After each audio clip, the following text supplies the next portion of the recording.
শুধু বন্ধুরা কেমন আছেন সবাই, আশা করি সবাই ভালো আছেন। টেকনিক্যাল সলিউশন ভিডিও আজকের ভিডিওতে সবাইকে স্বাগতম। তো আজ আমরা জানবো পেওনার যত সকল ফিজ আছে সেই সম্পর্কে আলোচনা করব। যেটা বেশি প্রয়োজন সেটা হলো গেট পেইড অ্যান্ড আদার্স ফি, যেটা ইয়ারলি ফি বলা হয়, এবং পেমেন্ট রিসিভ করার সময় যে ফিগুলো কাটে সেই বিষয়ে আলোচনা করব। তো আশা করি সম্পর্কে দেখবেন এবং আমাদের পাশে থাকবেন।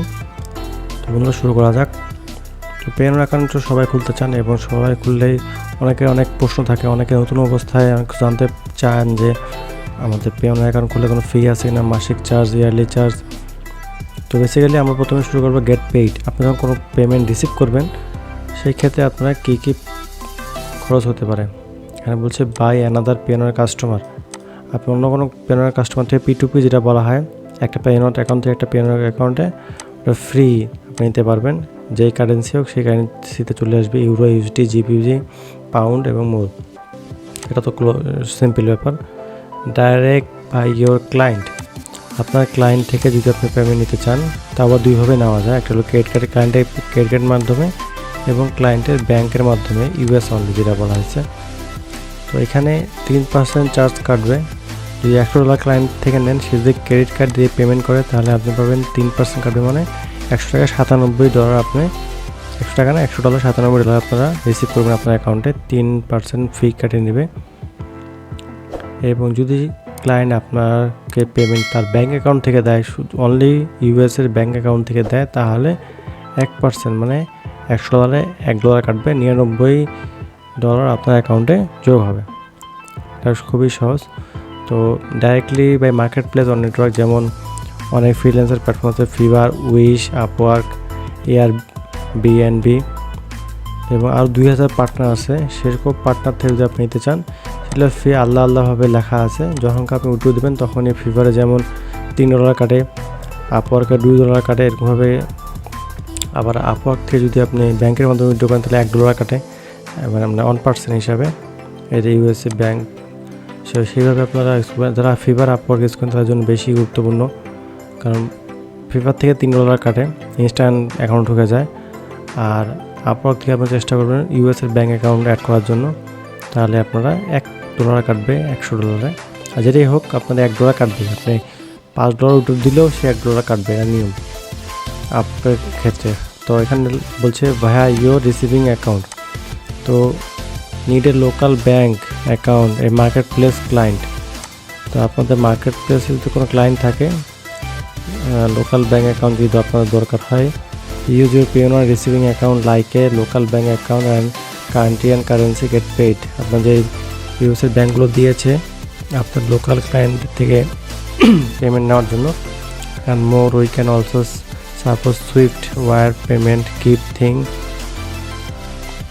তো সেক্ষেত্রে আপনি যদি USD, ইউরো, GBP এবং অন্য এখানে এবং মোর বলছে ফিজ অ্যাপ্লাই পেমেন্ট বিলো এ মিনিমাম অ্যামাউন্ট। খুবই কম, একে সীমিত ফ্রি বলছে, কিন্তু অনেক সময় ফ্রিও দেয়, আবার সার্ভিস চার্জ সামান্য কেটেও থাকে যদি কোনো ক্লায়েন্টের থেকে আপনি নিতে চান। কোনো মার্কেট প্লেস নয় কিন্তু এটা হলে ক্লায়েন্ট। ভাইয়া your receiving account. Receiving account মানে এখানে রিসিভিং অ্যাকাউন্ট বলতে বলছে যে আপনি কোনো কানেক্ট করেন, যেমন ফিভার থেকে পেওনারে কানেক্ট করা যায়, আবার ব্যাঙ্কেও কিন্তু অ্যাড করা যায়। তো এই রিসিভিং অ্যাকাউন্ট তাদেরকে বলে যেগুলো হলো আপনার কানেক্ট করা যায়। অনেক সময় দেখবেন যে পেমেন্ট অপশন থাকে, পেমেন্ট উইথ পেওনার লেখা থাকে, ওখানে কানেক্ট করলে রিসিভিং অ্যাকাউন্ট হয়ে যায়, মানে ওই অ্যাকাউন্ট থেকে আপনি রিসিভ করতে পারবেন। সেই ক্ষেত্রে অনেক সময় ফ্রিতেও দেয়, আবার অনেক সময় চার্জও কাটে। এটা বলছে ফি মেবি অ্যাপ্লাই পেমেন্ট বিলো এ মিনিমাম অ্যামাউন্ট। ওটা পার্সেন্টেজ হিসাবে $100 কত কাটে, $50 কত কাটে, একটা মিনিমাম পার্সেন্ট থাকবে। তো আর যদি এখানে যদি USDতে নিতে চান তাহলে আপ টু 1% কাটে অনেক সময়। Free various base on eligible minimum fee apply maybe apply. তো এখানে USDর জন্য আলাদা বলছে, ইউরোর জন্য আলাদা বলছে। আর এখানে পে অ্যান্ড ইউজ ফান্ড। তো আমি এখন সরাসরি চলে যাব যেটা ইয়ারলি ফিস, আদার্স ফিসে যেটা বলা হয়। উইথড্র তো কোনো সমস্যা নেই, ওটা উইথড্রটা পরে বলতেছি। আদার্স ফি যেমন যেটা বলছো annual account fee.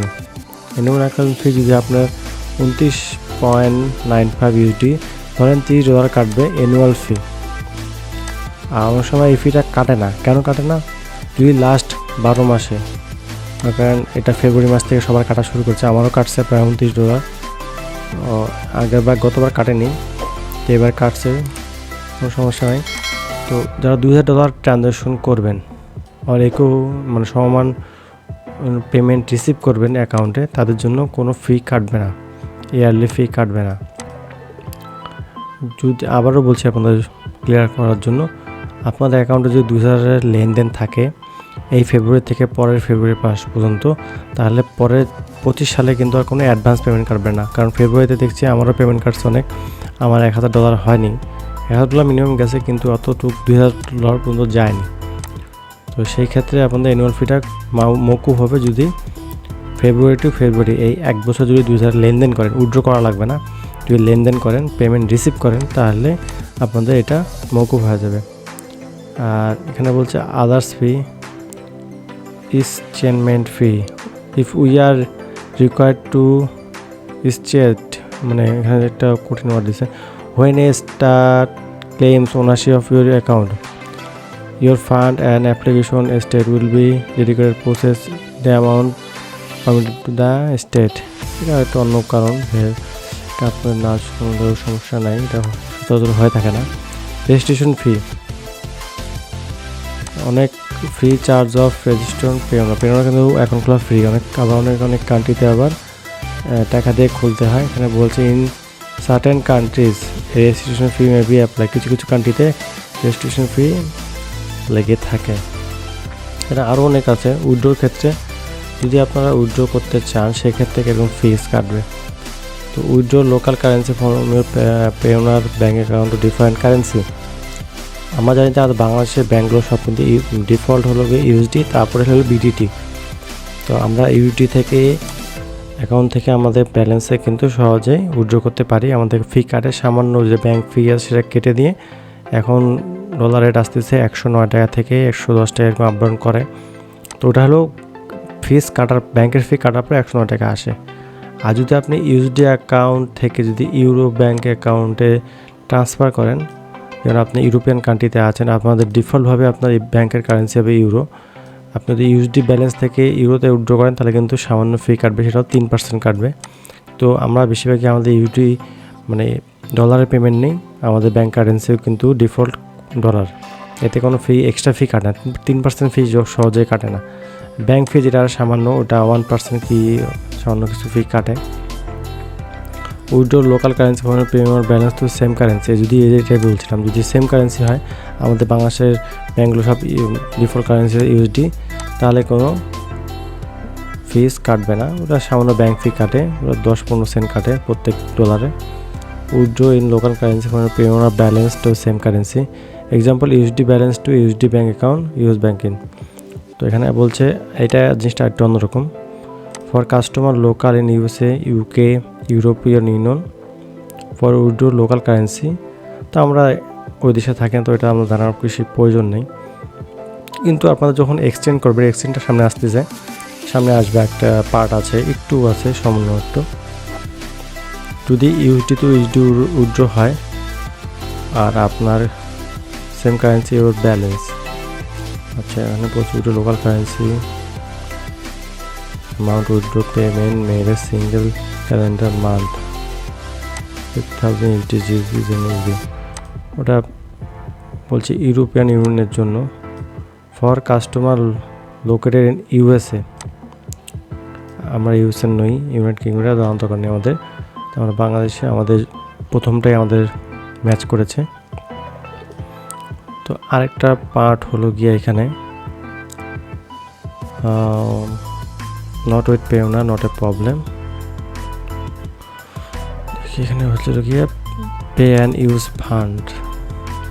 Pay and use fund যেটা বলা হয়েছে এখানে, এটাকে আমরা দেখেছি, পে অ্যান্ড ইউজ ফান্ড আমরা দেখেছি, তাও একবার ক্লিয়ার করে দিই। P2P and pay not to another customer, এটা ফ্রি। যা pay and use fund directly from your payoneer balance, if recipient has a Payoneer account, আপনি তাকে ফ্রিতে সেন্ড করতে পারবেন। ইফ রিসিপিয়েন্ট যেটা রিসিভ করবে সেটা does not have Payoneer account, they require not a Payoneer customer, সে পেওনার কাস্টমার নয়, if you can still pay the direct from your Payoneer balance from the bank account বা bank transfer, সেক্ষেত্রে 3% charge কাটবে। ধরেন ধরেন আপনি Payoneer থেকে ওয়াইজে পাঠাবেন, ওয়াইজ হলো আলাদা একটা কোম্পানি, ধরেন একটা ব্যাঙ্ক, ওটা ব্যাঙ্ক, ওয়াইজ ব্যাঙ্ক, সেক্ষেত্রে আপনার নাম কিন্তু একই হবে। তো নাম একই হলে কিন্তু আপনাদের তার কিন্তু পেওনার অ্যাকাউন্টে নাই, সেক্ষেত্রে মিনিমাম ফিজ অ্যাপ্লাই হবে। এখানে নির্দিষ্ট নির্ভর কারেন্সি এক্সচেঞ্জ রেটের উপর নির্ভর করেন। তারপরে for customer located in US, UK and European Union for payment recipient bank account local currency. ঠিক আছে, লোকাল কারেন্সি বলতে বোঝা যাচ্ছে ওই দেশে local currency. USA local currency USD, আর ইউনাইটেড কিংডম হলো পাউন্ড, ইউরোপিয়ান হলো ইউরো, সে জিবিবিকে বলা হয় পাউন্ড। যে পেমেন্ট আপনাদের পেওনার থেকে ওই দেশের ব্যাঙ্ক অ্যাকাউন্টে পাঠাতে চান, সেক্ষেত্রে 1% কাটবে। ইউডি এবং ইউরোতে 1.5 অ্যান্ড পাউন্ডে 1.5 পাউন্ড করবে। এটা জিবিপি টু জিবিপি মানে পাউন্ড টু পাউন্ডে পেমেন্ট হবে, কিন্তু সে তো পেওনার অ্যাকাউন্ট নাই, সেক্ষেত্রে ধর এটা ওয়াইজের অ্যাকাউন্ট বা অন্য কোনো ব্যাঙ্ক অ্যাকাউন্ট, মার্কারি ব্যাঙ্কের অ্যাকাউন্ট, সেক্ষেত্রে এরকম এই ফিটা কাটবে। এটা কোনো পার্সেন্ট না, এটা বলছে যে 1.5, আপনি যে $5 পাঠান 1.5 জিবিপি কাটবে। আপনি যদি $1000 পাঠান সেক্ষেত্রে 15,000 পর্যন্ত লিমিট থাকে, সেক্ষেত্রে ওই একই কাটবে। আর এখানে বলছে পার্সেন্টেজ হিসাব আলাদা, আর এটা হলো ফিক্সড অ্যামাউন্ট। এটা পার্সেন্টেজ হিসাব হলো আপনি যদি 100 পাঠান তা $3 কাটবে, 1000 পাঠালে সে কাটবে $30, সেই ক্ষেত্রে হিসাবে পার্সেন্টেজ। তো আশা করি আপনারা বুঝতে পেরেছেন। আর যদি কোনো সমস্যা হয়ে থাকে তো অবশ্যই কমেন্টস করবেন, আমার যথাসাধ্য আপনাদের হেল্প করে থাকবো। এই ধরনের ভিডিও বা ওই ধরনের প্রবলেম সলভ করার জন্য নতুন একটা ভিডিও মেক করে দেবো আপনাদের জন্য।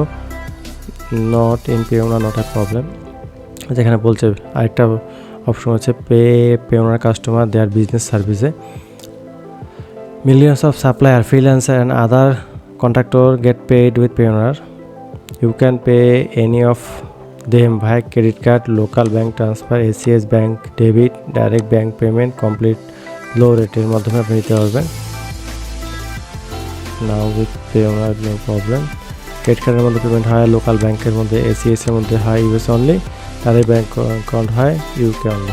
আপনারা একটা জিনিস জানেন যে পেওনার এখন কিন্তু পেপাল থেকে পেমেন্ট নেওয়া শুরু করেছে। খালি ইউএসএ যাদের পেওনার ইউএসএ ক্লায়েন্ট রয়েছে, তাদের যদি আপনি পেমেন্ট রিকোয়েস্ট পাঠান, সেক্ষেত্রে তারা ব্যাঙ্কেও পেমেন্ট করতে পারবে, ক্রেডিট কার্ডেও পেমেন্ট করতে পারবে এবং পেপালের মাধ্যমেও পেমেন্ট করতে পারবে। এই ধরনের একটা ভিডিও আমাদের আছে, আপনার ডিসক্রিপশনে বা উপরে বেল আইকনে দিয়ে দিব, তো আপনারা সেটা কালেক্ট করে নেবেন। তো আশা করি আপনারা বুঝতে পেরেছেন। আর এখানে কিছু শিপিং আছে পেওনার কার্ডের ক্ষেত্রে। কার্ড ডেলিভারি ফ্রি বলছে, যেটা free delivery, standard delivery. Card delivery with express shipping, ডিএচএলের মাধ্যমে নিলে $40 কার্ডে, এটা আমাদের জন্য লাভজনক হবে না। অ্যানুয়াল কার্ড ফি, এই যে এইটার সাথে কিন্তু অনেকে গুলায় ফেলায়। অ্যানুয়াল কার্ড ফি হলো 29.99 USD। আর ব্যাংক এরা বলা হয়েছে যে নিচে যা দেখলাম আমরা, অ্যানুয়াল অ্যাকাউন্ট ফি, যেটা হলো অ্যাকাউন্ট মেনটেন্স ফি, সেটা কিন্তু অনেকে গুলায় ফেলায়। দুটাতেই কিন্তু বলছে তারা যে ফি কাটবেই। কার্ড ডেলিভারি কার্ডের যদি নিয়ে থাকেন তাহলে এটা কাটবেও, এবং কার্ড ছাড়াও কিন্তু ওটা কাটবে। তো সেই ক্ষেত্রে আপনাদের একটু খেয়াল রাখতে হবে।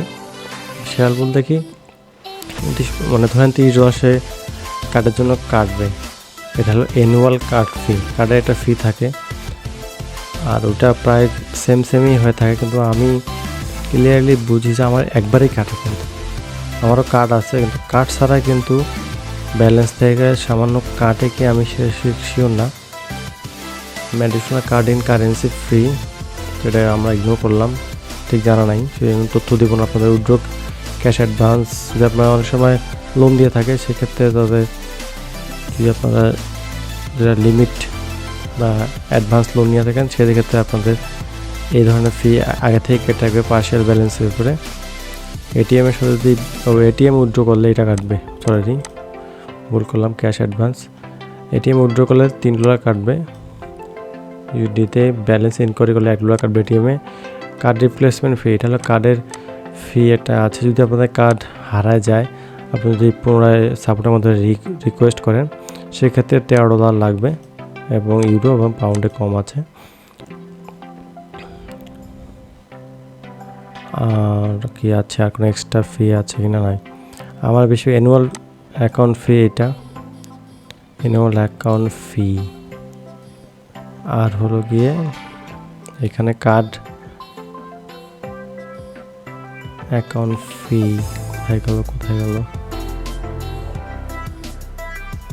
এই যে যেটা অ্যানুয়াল কার্ড ফি, ফার্স্ট কার্ড, প্রথম কার্ডের ক্ষেত্রে এটা কাটে, পরবর্তীতে এটা কাটে কিনা ঠিক যায় না, কিন্তু এটা কাটবেই।